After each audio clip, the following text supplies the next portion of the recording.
va commencer à parler de la loi SRU, à reparler de la loi SRU.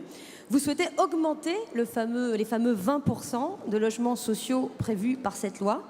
25%, parce que nous manquons de logements sociaux, parce que beaucoup de communes, trop de communes, ne respectent pas les normes actuelles et qu'il faudra non seulement relever de 20 à 25%, mais multiplier par 5 les sanctions.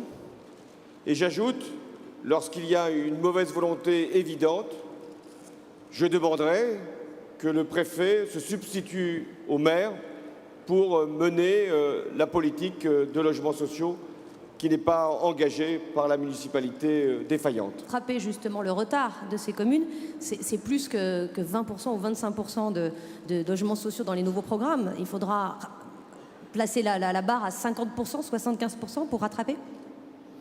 Déjà, si un certain nombre de communes respectaient la règle des 3 tiers, ce serait bien sur toute nouvelle opération.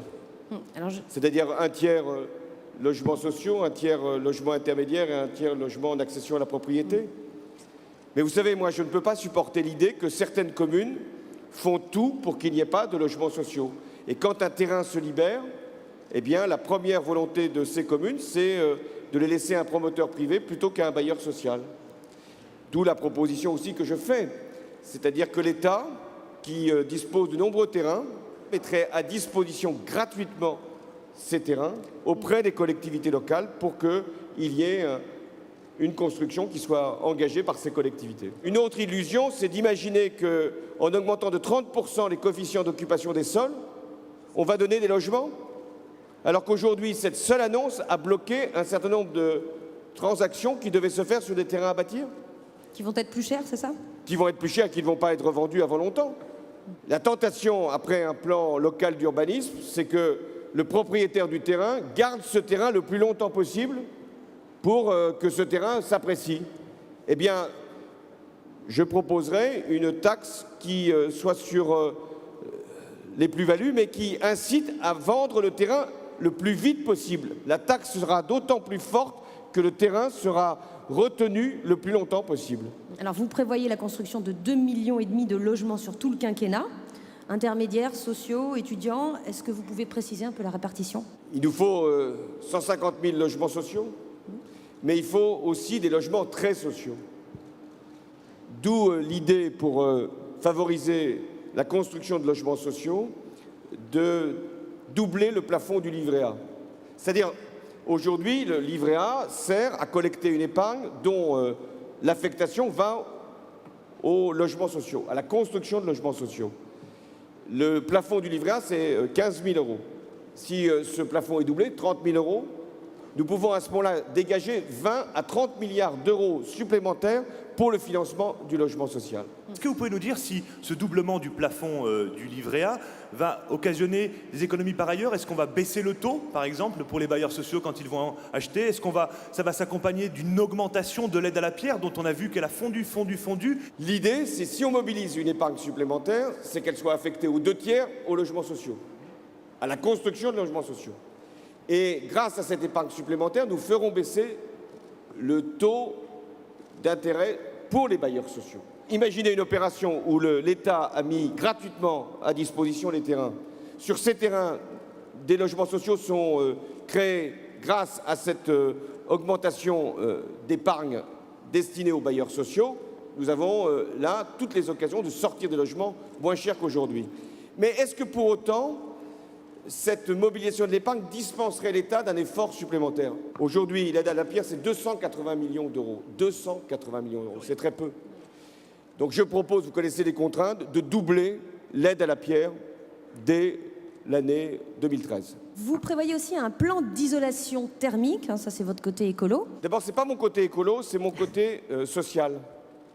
Parce qu'on peut faire de l'écologie et du social en même temps. Isoler les logements, c'est permettre non seulement de faire des économies d'énergie, mais en même temps de faire baisser le poids des charges pour le locataire, voire même pour le propriétaire. 1 million de logements donc, qui seraient ainsi traités. Par quels moyens? Quelle sorte d'aide?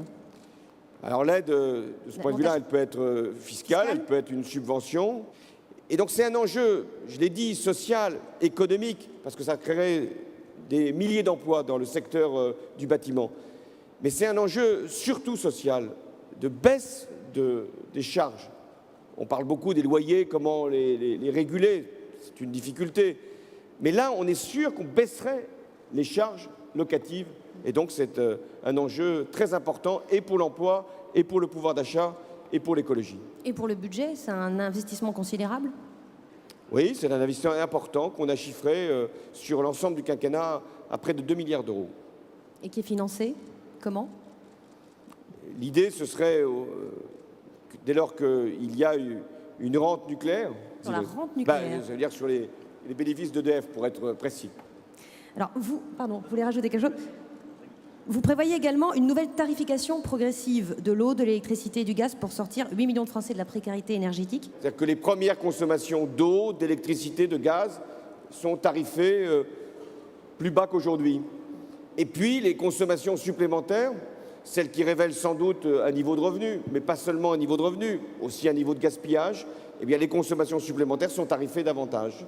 Les loyers, vous ne les bloquez pas, vous les encadrez? C'est l'idée que dans les zones sous tension, pour la première mise en location ou pour la relocation, il y a une vérification de ce qu'est le loyer moyen du bassin de logement de vie considéré. Et donc, le loyer est encadré au niveau du loyer moyen de la zone de vie. Vous savez que j'ai fait de ma campagne un enjeu essentiel sur la jeunesse. C'est une grande cause. Si nous voulons que la génération qui arrive puisse être autonome, il faut bien qu'elle accède à un logement. C'est la première condition. Nous savons qu'elle y est empêchée aujourd'hui par des règles de caution qui sont extrêmement difficiles à respecter. Donc, nous aurons à introduire une procédure de caution solidaire, de caution mutuelle, à partir d'une petite taxe là aussi, et notamment sur le logement vacant. Parce qu'il y a 2 millions de logements vacants en France.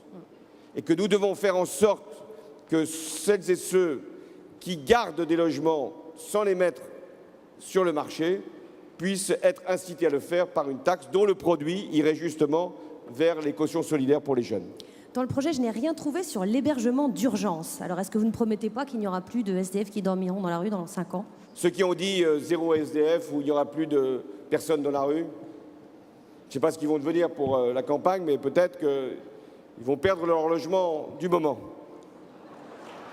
Qu'est-ce que nous pouvons faire de plus? Un plan avec les collectivités locales pour permettre au moins que nous mettions à disposition un certain nombre de solutions provisoires. Mais on trouvait effectivement, par rapport à notre contrat social, que la protection des plus faibles était un peu limitée dans le programme. Et on se dit qu'aujourd'hui, il faut absolument protéger les plus faibles le temps que ce marché se régule, le temps qu'on ait des niveaux de loyer qui soient en adéquation avec la capacité financière des ménages. Point de vue là, quelle est votre philosophie d'action? Vous avez raison de dire qu'il y a des réformes qui sont structurelles et qui vont prendre du temps. Alors que faire? Mobiliser tous les moyens. J'ai évoqué les logements vacants. Ça, c'est une mesure que l'on peut prendre rapidement. Deuxièmement, éviter qu'on mette à la rue des personnes qui aujourd'hui ont un logement et qui vont se retrouver dans une solution d'urgence qui ne sera pas forcément durable. Donc on interdit les expulsions là aussi? Non, on n'interdit pas les expulsions. On fait quoi? Il y a des expulsions, il y a des... Non, je préfère le dire, parce qu'après, si je ne le fais pas, vous me ferez reproche. Donc il faut que, lorsque une personne s'est mise dans une situation où elle n'est plus acceptée dans son immeuble, parce qu'il y a quand même ce cas de figure, et où il y a vraiment un conflit dans l'immeuble, et il faut partir, mais il faut trouver une solution de relogement. Pas d'expulsion s'il n'y a pas une solution de relogement. Vous allez, je pense, signer le contrat social. Est-ce qu'avant, vous voudriez dire un mot? Ce qui est très important, c'est de parler de tous les logements, de tous les Français.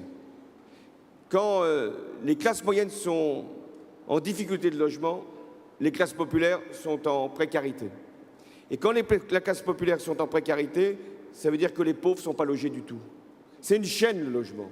Il faut régler toutes les questions du logement, du logement d'urgence jusqu'à l'accession à la propriété. Ce que je signe là, je le ferai. Je ne viens pas faire une proposition de plus.